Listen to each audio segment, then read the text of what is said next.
Keep yourself in the loop of everything football on the Golden State Media Concepts Football Podcast. The latest news on and off the field, be it college football, Big Ten, SEC, Big 12, Pac-12, ACC to the NFL. We've got you covered.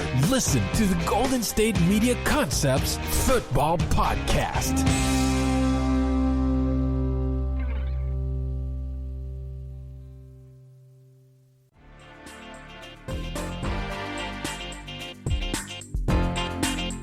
Welcome into the GSMC Football Podcast right here on the GSMC Podcast Network. This is your host, Brice Lewis, back again. And now we know who our Super Bowl teams will be. We will discuss both games today on the podcast. Also, we're going to talk about the quarterback carousel, as we can add a new quarterback name to the hat of quarterbacks who will probably, most likely, most definitely be on the move this offseason. Plus, we're going to talk about the Eagles, them getting a head coach, plus other football-related news today on the podcast. So, like I said, welcome in to the GSMC Football Podcast. And, just trying to think which game I wanted to start with first. But I know what game I want to start with first. And I'm going to start with the AFC Championship game between the Kansas City Chiefs and the Buffalo Bills. Both teams got to this game. Kansas City lost only one game all year long, which was to Las Vegas earlier in the year. Basically beating every team they've played at this point. They've beaten every team on their schedule. Buffalo coming into the playoffs hot, but started to see some potential holes in the team during the playoffs, because I've said before, playoff football, you usually sometimes see holes that were maybe shown here and there during the season exploited, because now every team's literally around, if not as good as you.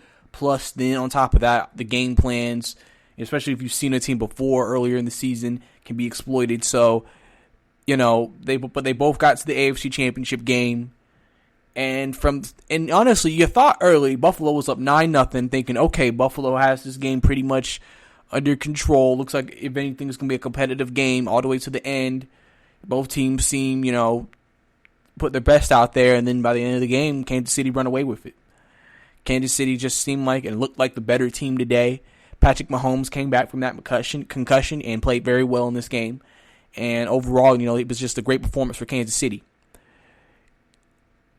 And Kansas City ended up winning the game 35-21, I believe. 38-24, my bad. 38-24 was the score. And really, this game to me came down to this. What's one thing I said that has been worrying me about Buffalo a little bit is that they're kind of Josh Allen dependent, because they don't have much of a running game. And I think this game it caught back up to them, because they couldn't run the ball in this game. And listen, first, you know what?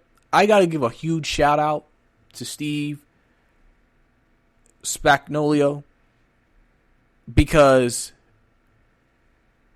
he took one of the worstest defenses. Remember where Kansas City was defensively 2 years ago in that AFC Championship game against New England? They were literally the worst defense in all of football. They could not stop anyone. They were just lucky that the offense was so unstoppable at the same time. But their defense could not stop anybody. And in 2 years, he has turned them around into a very good defense. They're not an elite defense. They're not a defense that is one of the top in all of the NFL. They still have some holes. They could still get beaten. But they're a defense who can play many different ways. They can get after you. They can cover on the back end. They can even stop the run.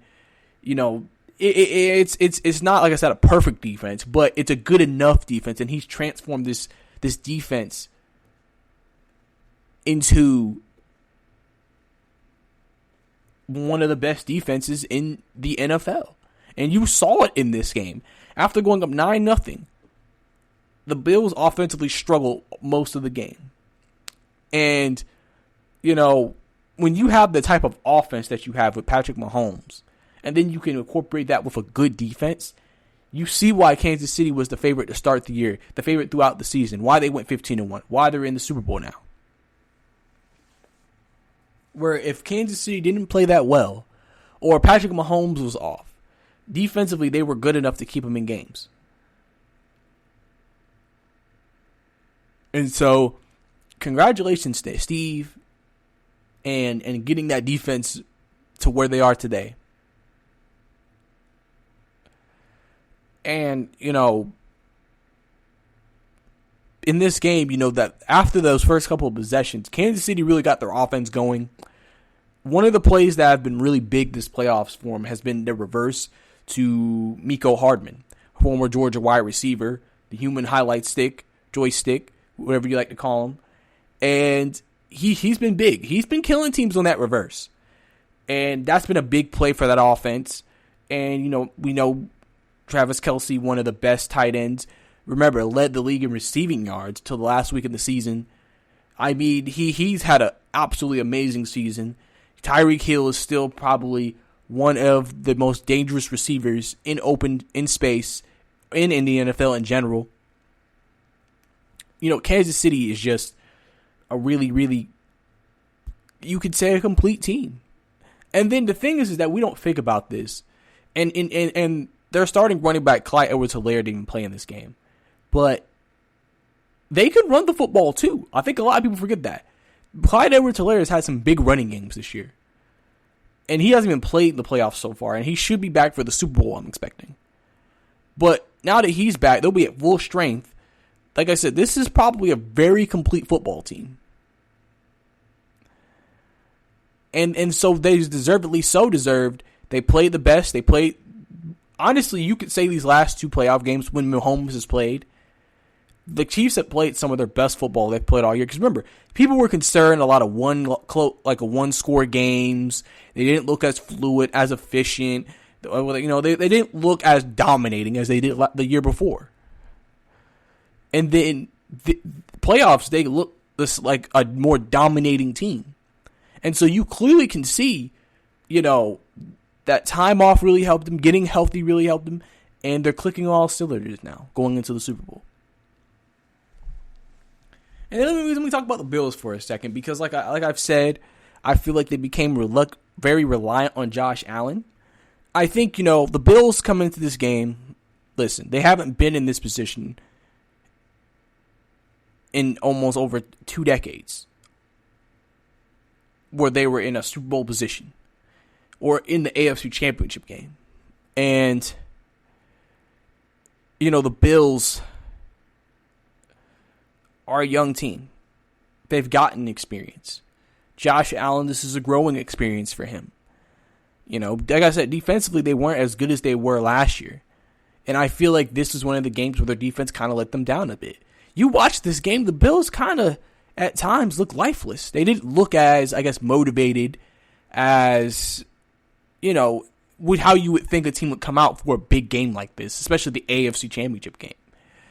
And you kind of saw it. And so, overall, you know, the Bills have a bright future. With Josh Allen as their quarterback, I think they found their guy. They have a very good roster. They have a really good coach. They're going to be here for the next few years. They're going to be here for a while. And that's, honestly, if you're a fan of Buffalo, you should be very proud of this team. Because it feels better as a fan knowing that, you know something, we weren't successful now, but it's not like we can't be back here next year. Because Buffalo can be back here next year. And I think that's a great feeling for a fan. It's not one of those seasons where it's like, oh man, since we didn't win it this year, I don't know what's going to happen next year. Buffalo was still expected to be a good team. You still got Allen, you still got Diggs, you still got Cole Beasley, got John Brown. You're still going to have your key contributors on both sides of the ball, Edmonds, White. you're still going to have your guys. What you do at this point, if you're Sean McDermott, and like any team would do in this position when you're like a very talented team, you usually don't have a ton of holes usually. But you have some needs or some improvements that needed to be made because clearly your roster wasn't good enough to win this year. And so you try to make the improvements needed. You try to make maybe some coaching adjustments if needed. And then you just run it back next year and you hope for the best. Because like I said, with Josh Allen, you know, they're in a good spot. Now listen, we don't know what's going to happen with the Jets. Would they go get Deshaun Watson, see how that team's built? Miami. I mean, New England, maybe they could bounce back. I mean, this AFC East could be one of the most competitive divisions for years to come, moving forward. But right now, from right at this very second, the Bills are the team to beat. They're the face of the AFC East. And, you know, deservedly so. Because, like I said, there's no other team right now who you think, honestly, could be in this position. Like, really. They came out, they played a game where they started off fast and then they struggled. And so I'm sure they're going to go into the offseason. I'm sure this is a painful loss. I'm sure I think it's one of those games that you kind of just say, you know, we're better than what we played today. And there's plenty of games like that throughout the year. It's like, we're better than this. But you use this as a learning lesson. You use this as a learning and growing opportunity. Like I said, Josh Allen is growing still. You still even expect to make another improvement in year 4 potentially coming up. You know, if you're Buffalo, all you can do is just continue to keep your head high and just say, okay, we've tasted this. Now let's try to get back and move a step closer next year. And then going back to Kansas City, you know, making it to the AFC Championship game 3 years in a row. Winning the back-to-back AFC Championship games, now going to the Super Bowl. You know, Andy Reid, you know, it's just, we have to give him his credit. He's never been considered a GOAT head coach, but he has to be up there in the top 10. Because leading teams to his NFC Championship game, AFC Championship games as much as he has, having these very successful teams, one of the greatest offensive minds in the game's history. You know, yes, it helps having an elite quarterback like Patrick Mahomes. It helps having the weapons he has. But the fact that he's been able to get this team where they are. Because people forget, before Patrick Mahomes, Kansas City was still a playoff team under Andy Reid.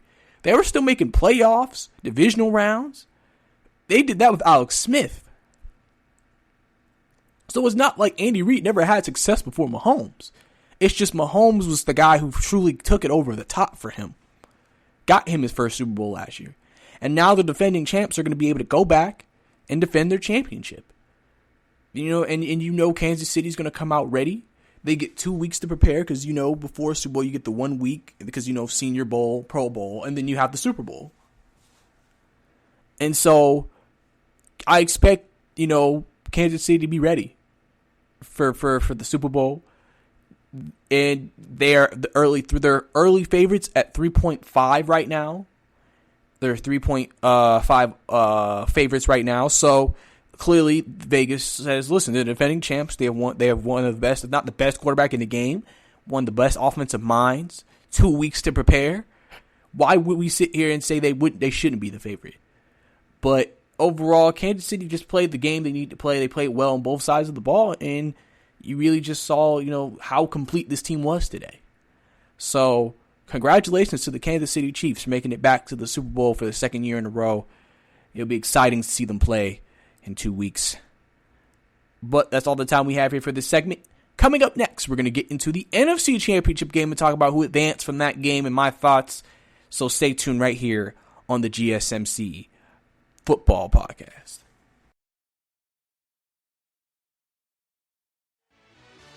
Are you looking for help for your fantasy football team? Check out the GSMC Fantasy Football Podcast. Get today's best advice on who to start, who to sit, even who you should draft. From sleeper picks to red hot lineups, they got it all covered for you. That's GSMCpodcast.com/fantasy-football-podcast. We'll cover traditional leagues, dynasty, PPR, even IDP leagues. When you need fantasy help, there's just one show to hit up. Don't forget to like them on Facebook and follow them on Twitter. Visit GSMCpodcast.com for more info.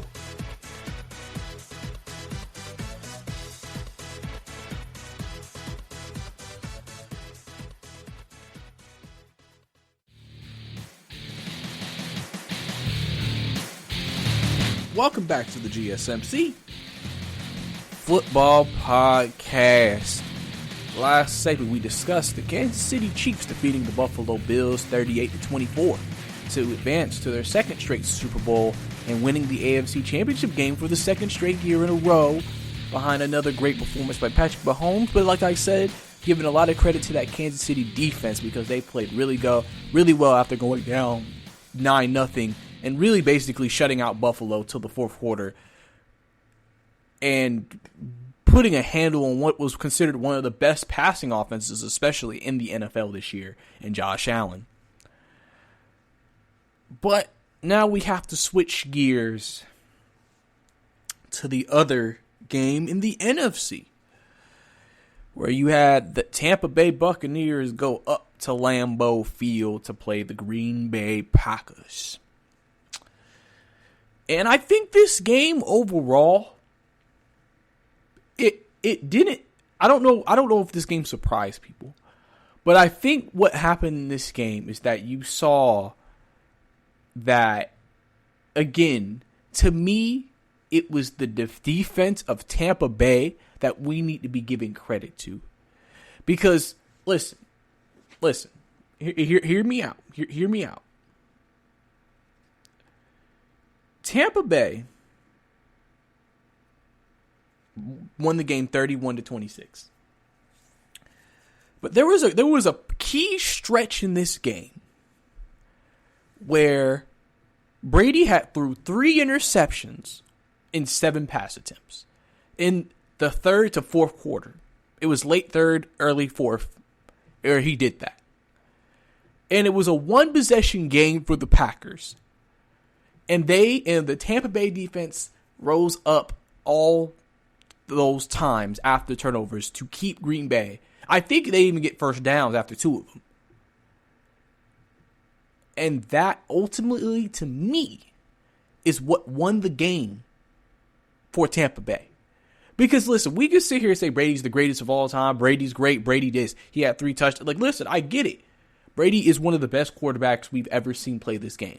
But we got to give credit to that Tampa Bay defense. They got after Rodgers. They were able to get to Rodgers, sack Rodgers. I think this is one of the first games ever since David Bakhtiari, the Pro Bowl left tackle for Green Bay Packers, was truly missed. Because remember, he was considered probably the best pass blocking tackle in the league. And Jason Pierre-Paul had his way on that side of the football against Aaron Rodgers. And I think that's why this was the first game where he was truly missed, because you saw the pressure they were able to get on Rodgers. And listen, there were some plays in this game that could have went either way. One thing about this game also, at the end of this game, there was a call that was made when Tampa Bay had the ball to end the game on a pass play on King. And they called a flag. Now, he was holding some jersey, but when the ball actually got there, they tripped over each other. And so a lot of people were like, why did they make that call? That was a terrible call. It was incidental contact. And here's my thoughts on that call. I would be okay with it if they were calling it all game. Allison, on the other end, was held twice by Tampa Bay and no call. There were plenty of plays in that game where you were like, they could have called pass interference there, and they didn't. They had basically let the receivers and DBs play that game. And I think that's why some people were upset by that call, because you let them play all game, and now you make that call. And so I think that's why a lot of people were very upset with that call right there, because they were just like, you could have let that ride, like you let other ones ride. Because when you make a call like that, but then you didn't call the other ones, it's just kind of like, what are you doing here?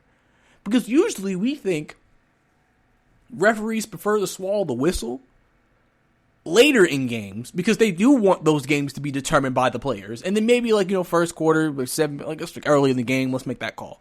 Let's go ahead and establish some stuff. But not making those calls all game, and then coming back in that big play, in that big moment in the game, and then making that call, that pass interference, I can understand why people were mad. And that's why I felt like, you know what, they could have let that ride. They could have let it go. But they didn't. And that is what gave Tampa Bay the win. Because listen, we don't know what would have happened if Rodgers got the ball back in that situation. We don't know. And we never will. But overall, like I said, Tampa Bay's defense played a great game. They played a great game. They really did. Tampa Bay's defense, remember earlier in the season, we always knew they could get a pass rush and they were good in the front seven. They were top team in stopping the run. Their biggest issue was that they were susceptible on the back end to big plays. And they've really cleaned that up the last couple of weeks. They haven't been letting teams break off those type of plays like they were in the mid part of the season while they were still figuring themselves out. And I think that just shows the growth. I feel like every team that ever gets to a Super Bowl, you see a growth where they may have struggled in an area, but they improve later. Remember, Kansas City, the first half of their Super Bowl year was not that great defensively. The second half of their Super Bowl year, they played much better defensively, and it continued into the playoffs. You always see that with teams. They maybe have issues and holes early, and then they improve it late, and that's why that growth, that improvement also contributed with the rest of the team on the offensive end improving, finding their rhythm, finding their flow, finding their consistency, led to them being able to put a great game out there on the field and beat the number one seed in the NFC. And so, and honestly, if you're looking at Green Bay right now, what's next? You've been to 2 NFC Championship games. You've lost both. Rodgers is 1-4, I believe, in NFC Championship games now after today's loss. So now people are probably going to ask the question, when he gets to that game, can he win? Because he's failed in situations where he's been the number one seed in that position. And he hasn't been able to get there. So can he? And Rodgers makes some interesting comments after the game, talking about there's a lot of uncertainty with this team. You don't know who's going to be back, even me. Now, Matt LaFleur came back and said Rodgers is going to be back in 21, so I don't think anything is going to happen unless Rodgers somehow was like, okay, yeah, I might want to go ahead and just leave now. I don't know. Is that potential retirement rumors? I don't know. Like that's why the people were very just kind of thrown off a little bit by those comments, because they're just like, well, what do you mean? You're under contract? Like, I mean, as far as we know, you're going to probably be one of the best teams in the NFC again next year. I don't see what you would make that decision. I don't know if Rodgers was just down after the game, so he was just kind of saying something, but it was just interesting. But like I said, Matt LaFleur killed that. And so overall, with the team, I think that I think that Green Bay has to look at some things this offseason. What hurt you in this game? We always knew Green Bay all year long was not a great defense, but they were a good defense. They were top 10 in I think in passing, and I think they were top 10 in rush defense, and then top 13 in pass defense, I believe. So overall, they weren't a bad defense. They were a pretty solid defense for the most part. And I think they've just always had a great luxury of having, Aaron Rodgers be able to make those great plays. That's why they play in a lot of close games, and Rodgers is able to make the big throws. If I'm Green Bay and you're looking at maybe an improvement on this team, one thing I would definitely look at this year, and not because, they need to, but maybe look at potentially upgrading at wide receiver. Getting another big play guy, another big play guy you can go down the field to really open up the top of that defense. That's something I would look at, because listen, they have a big question at running back as well. Aaron Jones is a free agent, and he has probably been one of the top 5 best running backs in the NFL the last 2 seasons. He's going to get paid on the open market, and is Green Bay willing to pay him? Because remember, Green Bay does not have the history of some teams where they'll go and pay a lot of money for a running back. And then they drafted A.J. Dillon. And so now it maybe makes you think, did they draft A.J. Dillon because of the fact that they knew they might lose Aaron Jones, and they wanted to go ahead and have their next running back? And if you remember, late in the game, A.J. Dillon was out there, not Aaron Jones. I don't know if some of y'all remember that. A.J. Dillon was out there. So, it kind of made you sometimes sit there and think to yourself, hey, is A.J. Dillon basically kind of establishing himself as maybe next year's starter? Because offensively, I think if you're Matt LaFleur, you can't stand pat again this year offensively. You have to somewhat make some type of adjustment somewhere. You have to make improvements somewhere. Defensively, maybe try to get a little bit better on the back end. You know, you're not necessarily, again, you're in that position as a team where you're a good team. So it's not like you have to revamp something, but you make improvements where you think a improvement can be made. Usually Green Bay likes to build through draft picks a bit, so they're going to probably look into the draft to improve certain positions, get younger, and then go from there. But overall, they had a great season. They're not frauds. They just came out and they just lost to a team that played a better game today. And listen, they're going to go into the offseason. Matt LaFleur's 0-2 in NFC Championship games. But remember, his first 2 years as head coach, he's made it to NFC Championships. So he's always a game away from making it to the Super Bowl. So Matt LaFleur has proven himself as a really good coach. And we're just going to have to see what Green Bay does from this point forward. And then going back to Tampa Bay, Brady making it to the Super Bowl, his 10th Super Bowl, twice more than the next guy. I think it was John Elway who made it to 5. Going back to the 10th Super Bowl, being the first quarterback to host a Super Bowl in his hometown. Because the Super Bowl was in Tampa this year, and now Tampa's going to basically be able to host that. Having a chance to win another ring, I believe his 7th ring,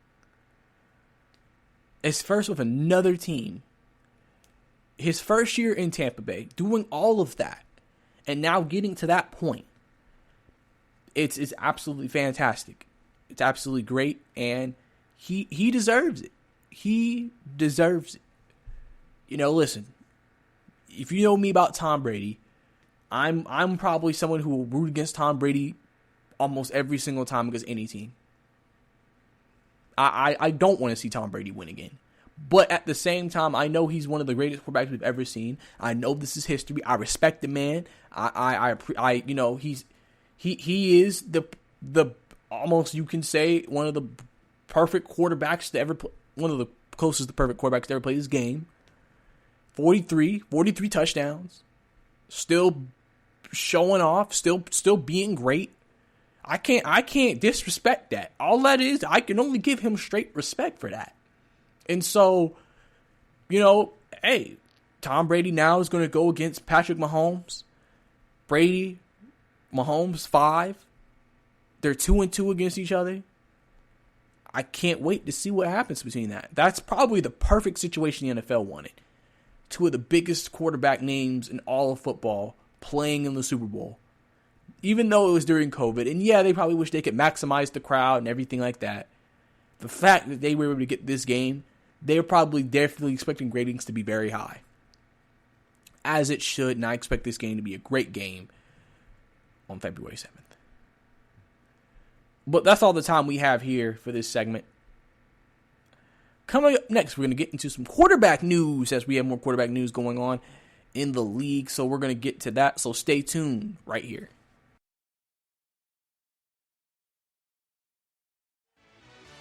Check out the show that's built on the MMA. From the UFC to extreme cage fighting, they got the fights covered. Check out the GSMC MMA podcast. Get the latest news on past or upcoming fights. Join us as we talk to and about some of the biggest names in the MMA, past, present, and future. When it's the fight game, there's just one show to check out. GSMCpodcast.com/MMA-podcast. Don't forget to like them on Facebook and follow them on Twitter. Visit GSMCpodcast.com for more info.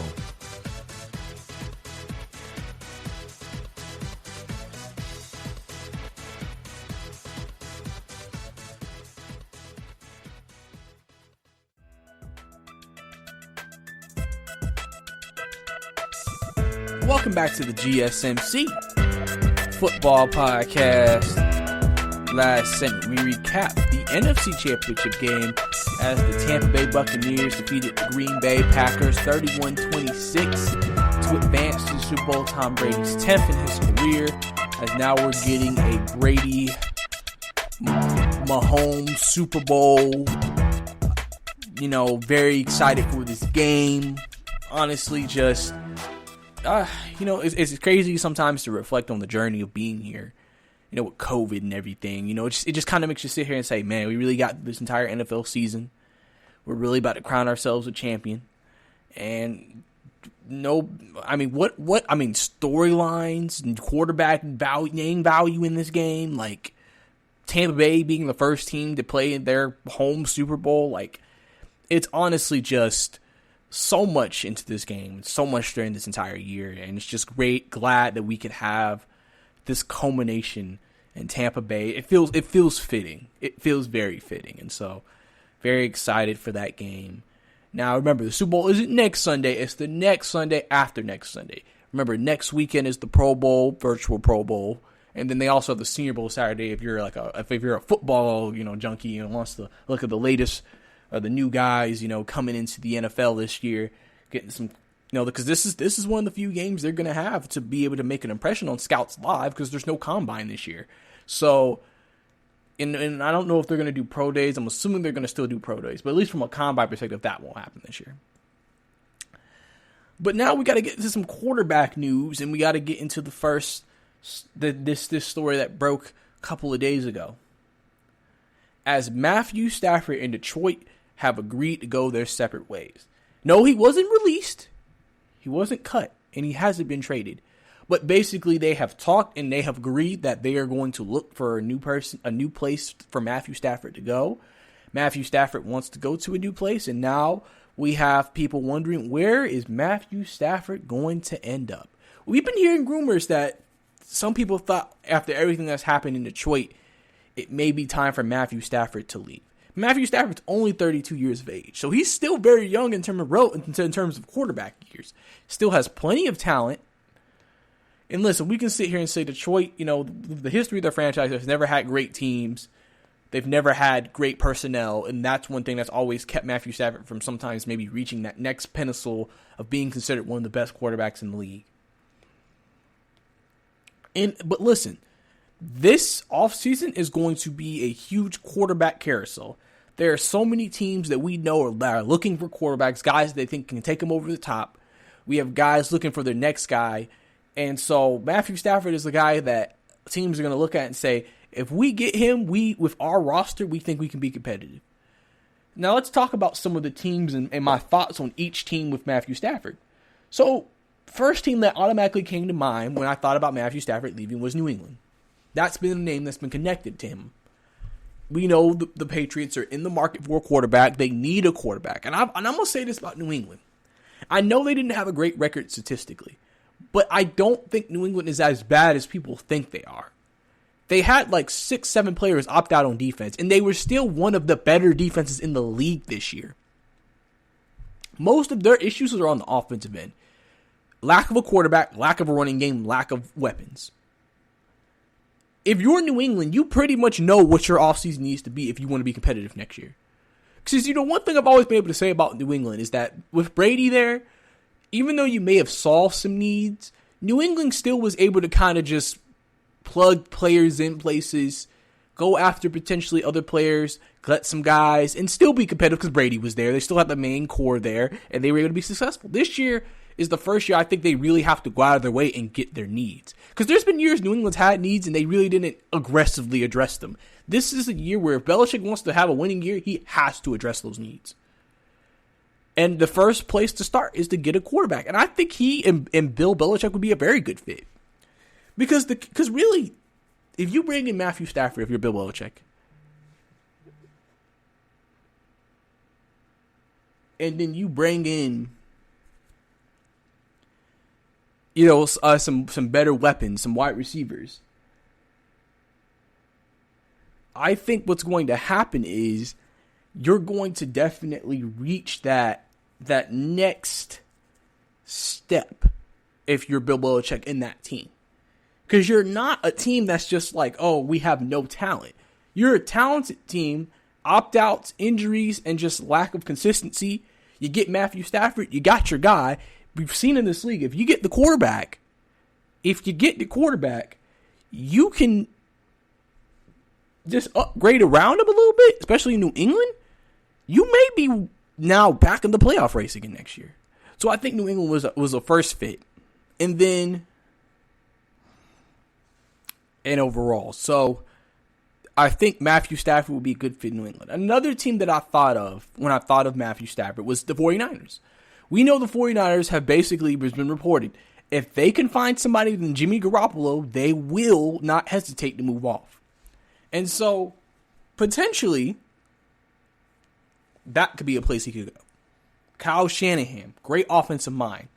If you look at the 49ers, they have a good defense. They have a running game. They have some very young but talented wide receivers. They have one of the best tight ends in the NFL in George Kittle. If you put Matthew Stafford in that offense, would you say that San Francisco is automatically back in Super Bowl contention again next year if they can stay healthy? Now, they're going to have to figure out what they're going to do in the back end because Richard Sherman already said he's not expecting to re-sign. They did lose Robert Saleh to the Jets as their new head coach. So you can sit here and say, you know, was he really the driving forces behind that defense? With that defense, there's talent. So you just need to bring in a capable defensive mind to make sure that defense is still good. It's like the Bears. They lost, who was their defensive coordinator right before Chuck Pagano? Who was it? I think he left because he took was it Vic Fangio? I think it was Vic Fangio. I think it was Vic Fangio who's the defensive coordinator of the Chicago Bears. And we saw how great their defense was. Chuck Pagano came in, still was a good defense, still had some great games. They weren't what they were before, but they were still really good defense. That's what you need right there in San Francisco. If you keep that up, you have the offensive mind of Kyle Shanahan. You bring in Matthew Stafford, I just don't see how you don't look at them and say they're a playoff team.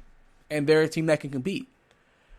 With those weapons, I just don't see how they are not able to compete with Matthew Stafford. Matthew Stafford would instantly make them a top team once again. And then the NFC West, listen, I've told you about some of the issues that Jared Goff and Sean McVay have had.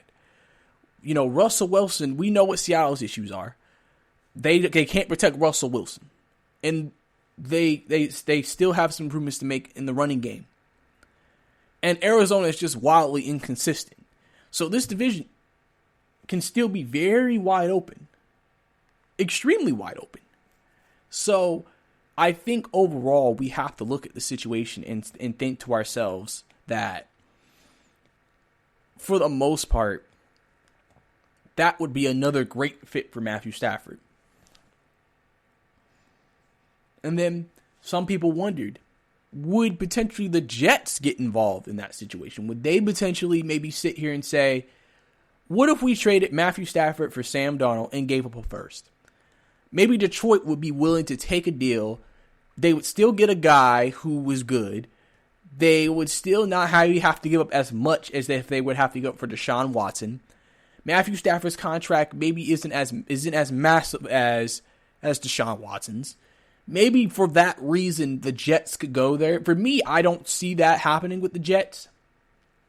I think if they're going to go trade for a guy, if Deshaun Watson got traded to the Dolphins and then they lost out, then I could see them maybe if they really don't think, because to me, this also makes me think this has to be an opinion-based decision on what you think of Sam Darnold.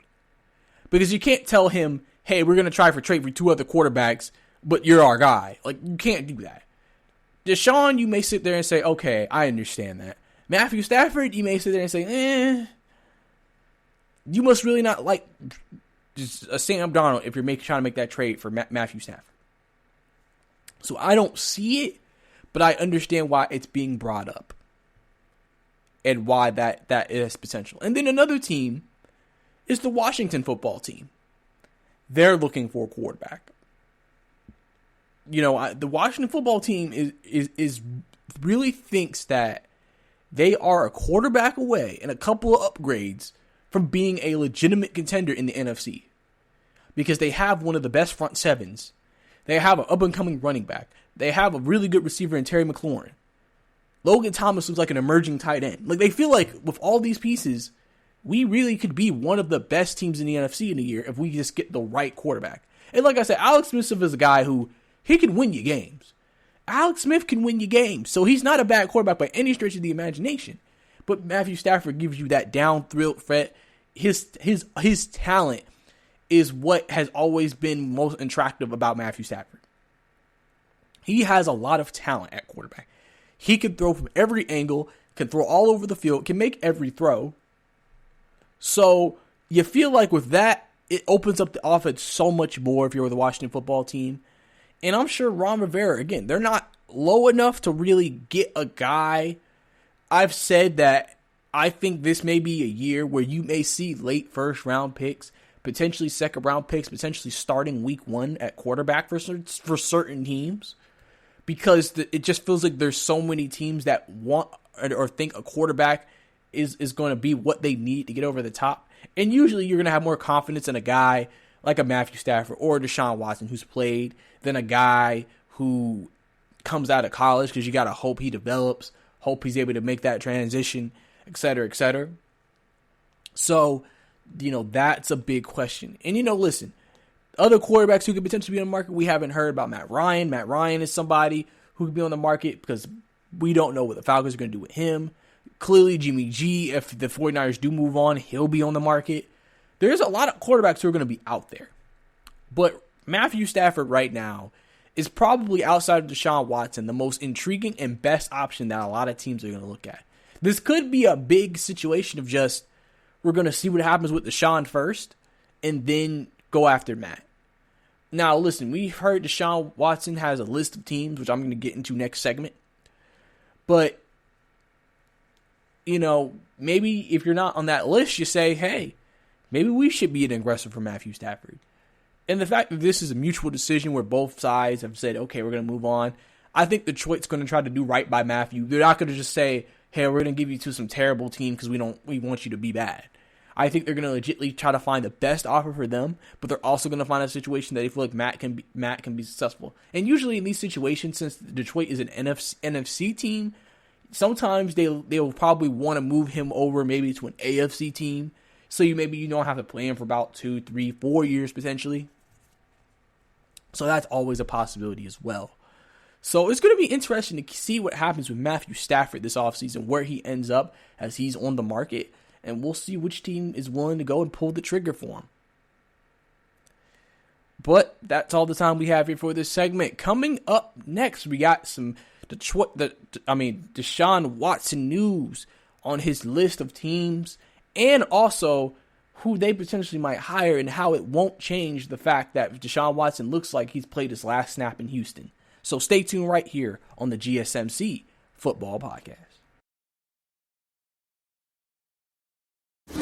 Check out the show built around the women of MMA. From the UFC to the extreme cage fighting, we got the fights covered. Listen. It's the Golden State Media Concepts Women's MMA Podcast. The latest news of upcoming fights, discussions of previous matches. Join us as we talk to and about the biggest names in women's mixed martial arts, past, present, and future. When it's the women's fight game, you know where to listen to. The Golden State Media Concepts Women's MMA Podcast.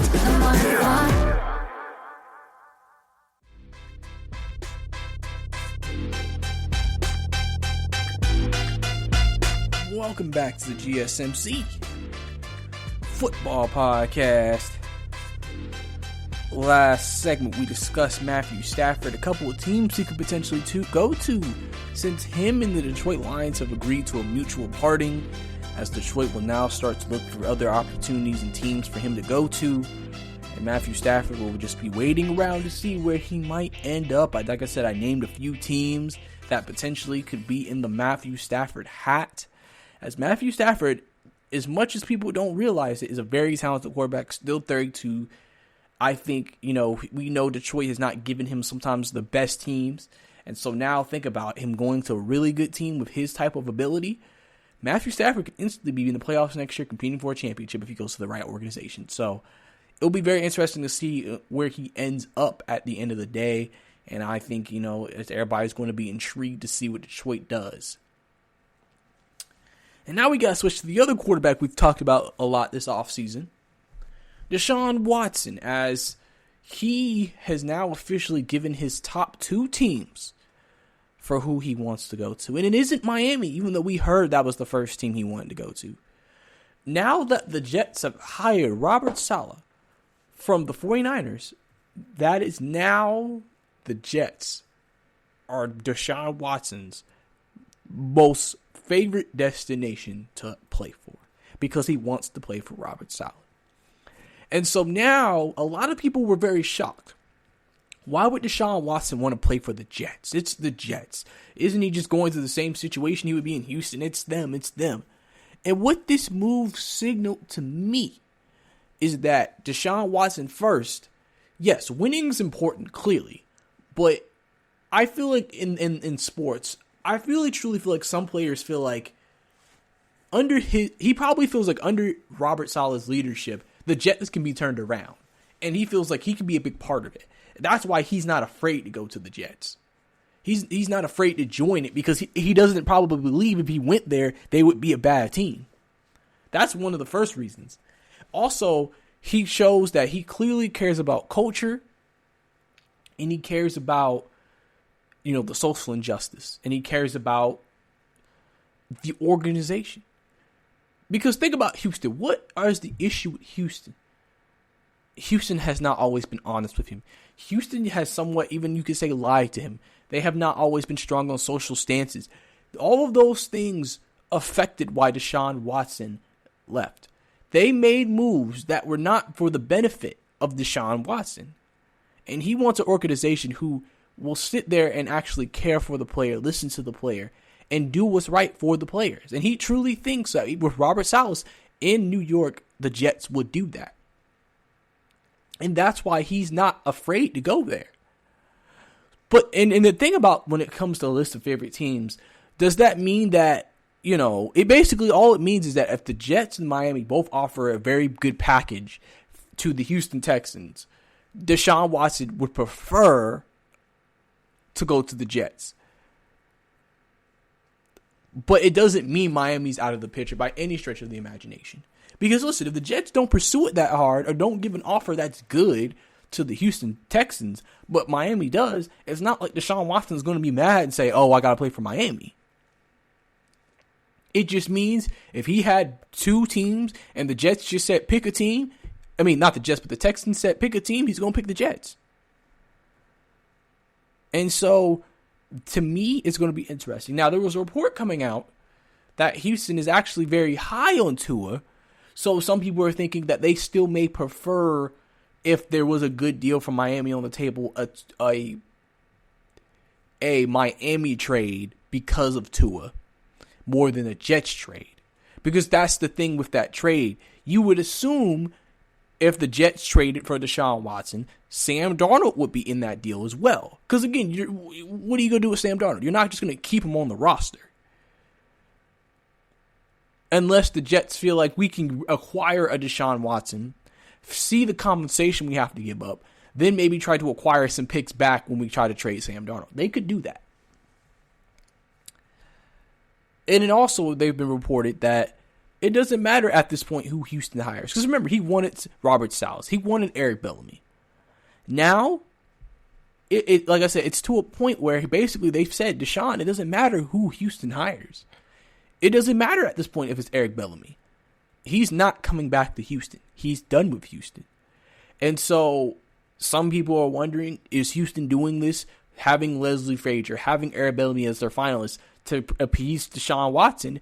And it seems like Deshaun's just like, no, you're only doing this because I'm leaving. It's not because at the end of the day, again, you didn't even give him an interview. They weren't even a consideration until I came out saying I wanted them and I'm leaving. Then you're like, whoa, we'll interview him now. We'll make him finalists. We'll actually hire him now. And it's too late. And I think for Deshaun, he feels like, hey, there really is just no turning back at this point. I have to stick to my decision and move forward. And a lot of players have told him to do that. And so we're gonna have to see how things go.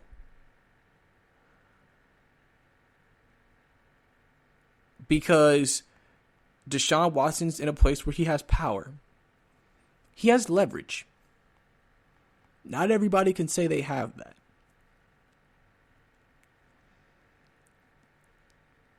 And so we're going to have to see what happens.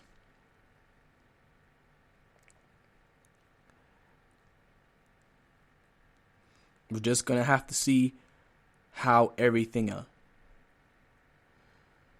So we're just going to have to see how everything works out.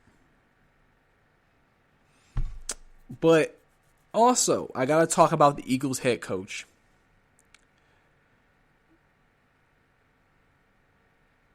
As they hired offensive coordinator for the Colts, or quarterback coach for the Colts, Nick Sirianni. A man who has came out of the blue. Like I said, was offensive coordinator with the Colts. Nick Sirianni came out of the blue. A lot of people didn't even know who he was before that hiring. And a lot of people basically felt like he was just a great value version of Frank Reich.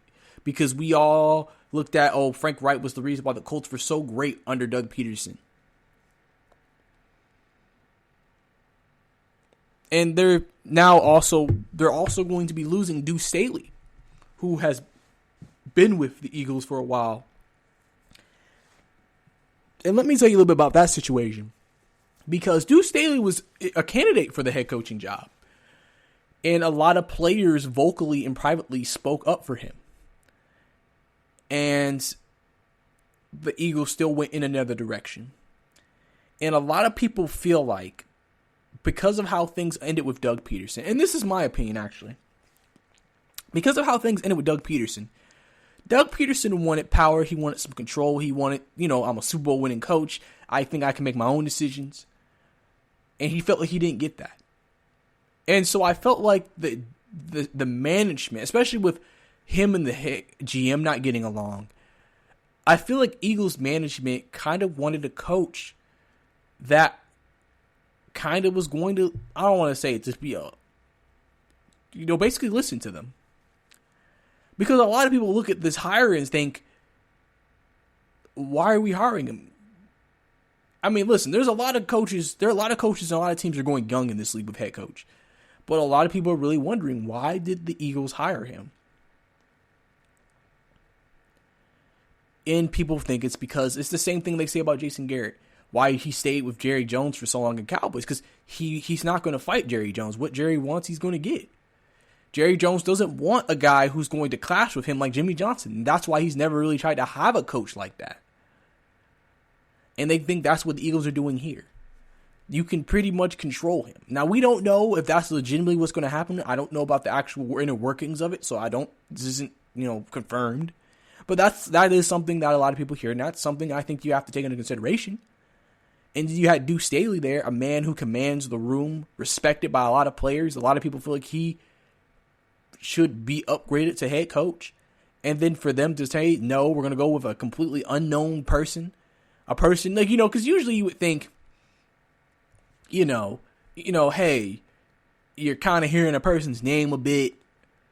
Okay, he's getting some traction. And the thing about this guy is that he kind of just came out the blue. It kind of reminds me of Joe Judge, because nobody knew Joe Judge was going to be a head coach in this league last year. And then he became the coach. Maybe the Eagles saw that and said, well, why can't we do the same thing? Why can't we just hire a guy, a new young head coach, and just go with him? Because listen, a lot of Eagles fans are very mixed on this hiring. Because some of them probably feel like there were maybe better candidates, potentially better people out there they could have went after, and they went for him. And so a lot of people are going to be sitting and saying, okay, this also may have been because of this. Remember I reported on the show a couple episodes ago, the Eagles were telling candidates, we want Carson Wentz as the starter next year. We believe he is fixable. How many coaches and candidates were potentially turned off by that? Turned off by the fact that, what if they said, I want to work with Jalen Hurts, or they even thought of even drafting a quarterback, and the Eagles turned that down and said, no, if you're going to be the head coach for us, we want you to work with Carson Wentz. And that's why I think a lot of people made that Frank Reich connection, because when Frank Reich was Wentz's offensive coordinator, remember when Wentz almost had his MVP year? It was under Frank Reich. And so people are and so the Eagles may be thinking, if we get a guy who's under Frank Reich, who's learned from Frank Reich, and we pair him back with Carson, then maybe Carson can reach that same success again. And so people think that they're trying to catch lightning in a bottle with Carson Wentz. It honestly just feels like what's happening is that the Eagles do not want their investment in Carson Wentz to go to waste. They do not want the money they paid to go in vain. And so they're like, we are going to try to make this work. We are going to try to make Carson work. And that's the end of it. Like I've said, I don't know what this means for Jalen Hurts. I think if you're the new head coach, listen, Jalen can play. If Carson struggles, you don't need to be like Doug Peterson and take forever to make that change. It's not like you don't know. You know. And he's going into his second year. If Wentz struggles, you don't be scared to make that change. Because you know those Eagles fans are ruthless. And you already got Eagles fans who've already said Wentz is, they're ready to move on. Don't make even more Eagles fans that are on the fence say that too. Because they will boo. Especially if we get, depending on what happens with COVID and everything, and we get to that point, and let's say we're able to have full crowds, those Eagles fans will boo the crap out of Carson Wentz if he struggles next year. And they're going to be screaming for Jalen Hurts. So the Eagles got to be very careful with this situation, trying to basically say we're going to make him the starting quarterback. And you got to also make sure you don't divide the locker room in this situation as well. So it's just a very interesting, just dynamic in general. But we'll see what happens with that situation going into the offseason now that they found their new head coach. But that's all the time we have here for this podcast. Thank you for tuning into the GSMC Football Podcast. Thank you for letting me be part of your day once again. Please don't forget to listen to our other amazing podcasts here at the GSMC Podcast Network. This is your host, Brice, signing out saying have a good day. You've been listening to the Golden State Media Concepts Football Podcast, part of the Golden State Media Concepts Podcast Network. You can find this show and others like it at www.gsmcpodcast.com. Download our podcast on iTunes, Stitcher, SoundCloud, and Google Play. Just type in GSMC to find all the shows from the Golden State Media Concepts Podcast Network, from movies to music, from sports to entertainment, and even weird news. You can also follow us on Twitter and on Facebook. Thank you, and we hope you have enjoyed today's program.